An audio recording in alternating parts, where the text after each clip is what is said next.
أكد النائب العام لمجلس قضاء الجزائر بالقاسم زغماتي اليوم الاثنين أن قاضي التحقيق المكلف بملف سوناتراك 2 أصدر أوامر دولية بتوقيف وزير الطاقة والمناجم السابق شكيب خليل وعائلته وحجز أملاكهم.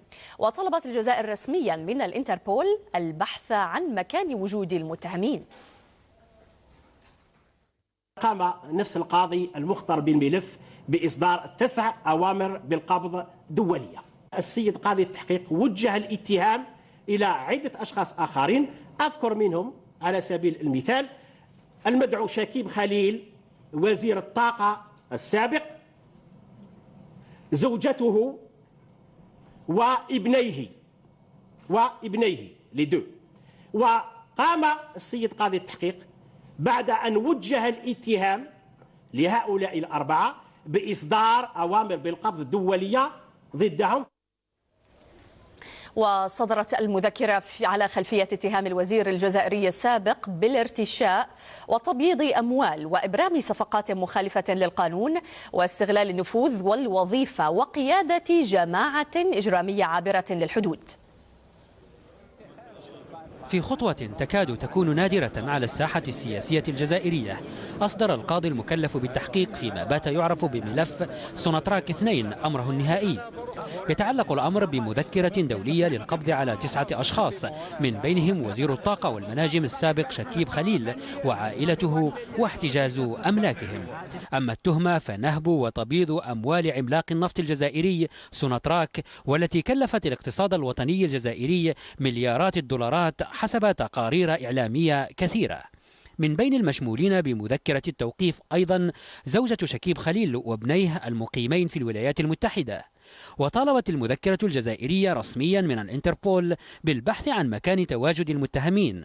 وقبل ذلك كان القضاء الإيطالي أصدر أمرا بتجميد نحو 123 مليون دولار مودعة في حساب فريد بجاوي الذي يوصف بأنه ذراع شكيب خليل الأيمن. قضية سوناتراك قضية وطنية تهم الجزائريين كثيرا، ولعله الاهتمام الذي دفع الرئيس الجزائري عبد العزيز بوتفليقة للخروج عن صمته مؤخرا والحديث عن قضية سوناتراك.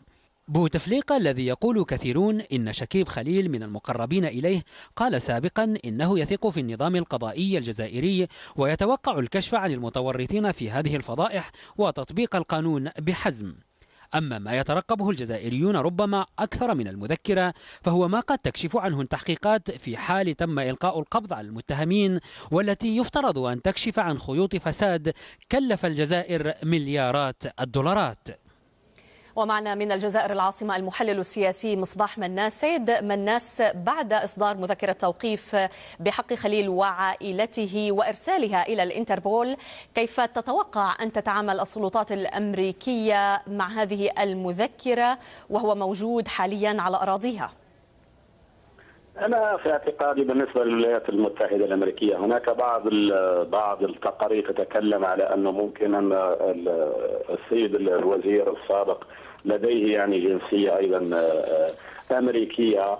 في اعتقادي أن هذا الأمر ربما قد يأخذ وقت وإجراءات قانونية، يعني أنا لست ضريعا فيما يتعلق بالإجراءات القانونية الأمريكية، ولكن ما يهمنا هو أن ما حصل الآن هو ربما تتويج لما كتبته الصحافة الجزائرية على فترات طويلة فيما يتعلق بملفات الفساد. وفي اعتقادي أن هذا الأمر ليس مفاجئا فيما يتعلق بإصدار هذه المذكرات في حق شكيب خليل وكل المتهمين في هذه القضية. برأيك لماذا شملت هذه المذكرة أيضا عائلته زوجته وابنيه أيضا؟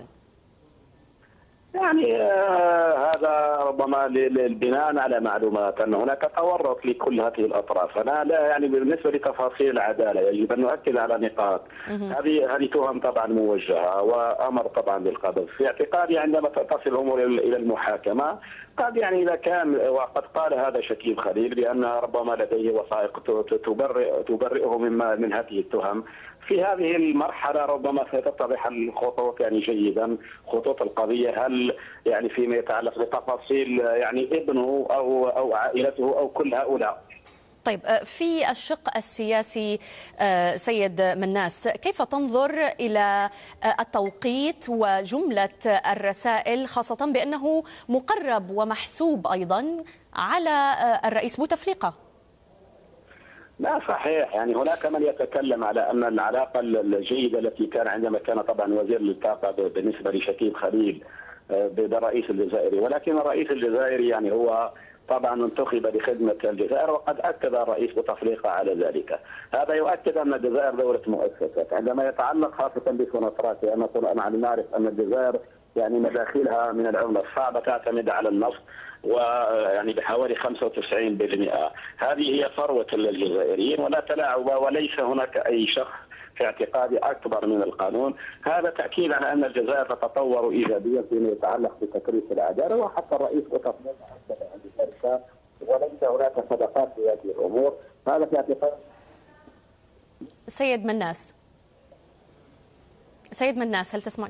يبدو بأن الاتصال انقطع مع سيد مصباح مناس المحلل السياسي من الجزائر. شكرا له. أفاد صحيفة